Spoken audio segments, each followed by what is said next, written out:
Welcome to The Explainer. So let's just jump right in with a pretty big question. What if you never had to buy a car again? Seriously. Today, we're going to dig into a really fascinating analysis of how one company's huge bet on the future could totally rewire the way we drive.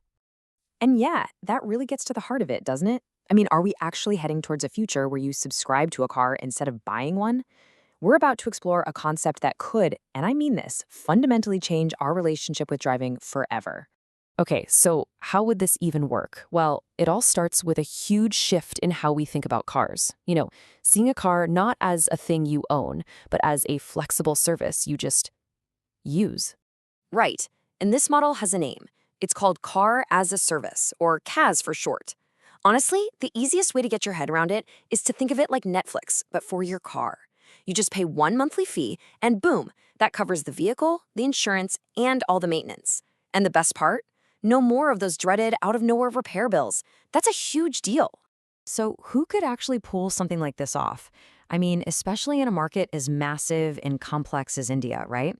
Well, the analysis we're looking at today, it points to one very specific contender that has a pretty unique advantage. And that contender is the Indian conglomerate Tata Group. But here's the thing. It's not just because they make cars. That's the obvious part. It's because they've quietly built an entire ecosystem that seems tailor-made, just waiting to be connected for this exact purpose. All right, let's really dive into this, because their secret weapon isn't just one company. It's a whole bunch of them working together. It's kind of like they're assembling an automotive super team to build this entire service from the ground up. I mean, just look at this breakdown. It's wild. Each company provides a critical piece of the puzzle. You've got Tata Motors, obviously, making the car. Then there's Tata Chemicals for the battery, Tata Power handling the charging network, Tata LCS is doing the software, the brains of the operation, Tata AIG provides the insurance, and you even have Tata Steel for the car's body. It's this incredibly comprehensive end-to-end setup. And that is the key right there. This kind of setup, this vertical integration, it means they can control pretty much every single aspect of the service. The big idea is to create a totally seamless experience for you, the customer, where every single part of the service just works together. No friction. But, okay, is this whole vision a guaranteed slam dunk? Of course not. No big idea ever comes without its challenges. So let's take a really balanced look at the road ahead, both the massive opportunities and the pretty significant roadblocks. And this really lays out the tension perfectly. On one hand, their strengths are just immense. You've got that deep collaboration, cutting-edge tech, and that incredible vertical integration we just talked about.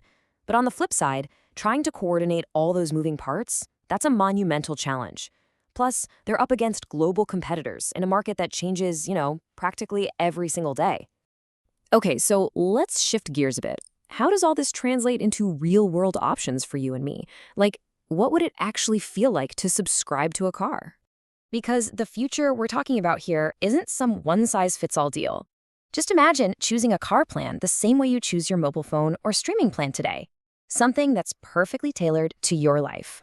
What you'd likely see is a whole menu of different flexible subscription models. You might have a pay-per-use plan for people who only drive occasionally, or tiered plans, with different mileage caps and extra perks. Maybe even shared subscriptions for people living in the city who don't need their own dedicated car 24/7. So for example, a pay-per-use plan would give you total flexibility if you just need a car for weekend trips. But then you could have something like a family plan that gives you access to a whole fleet of different EVs. Imagine having a small hatchback for quick city errands and then switching to a big SUV for a family vacation, all under one single subscription. How cool would that be? And looking even further down the road, the next logical step here is to integrate driverless cars. I mean, can you imagine just summoning an autonomous car from your subscription fleet completely on demand, whenever you need it? So when you put it all together, the ecosystem, the different subscription models, the future tech, it's all pointing towards a brand new kind of mobility, one that's more sustainable, way more flexible, and completely tailored to you, the customer. Which, leaves us with one final thought that brings us right back to where we started. With models like this on the horizon, the entire concept of ownership is up for grabs. So, will your next car be one you even own?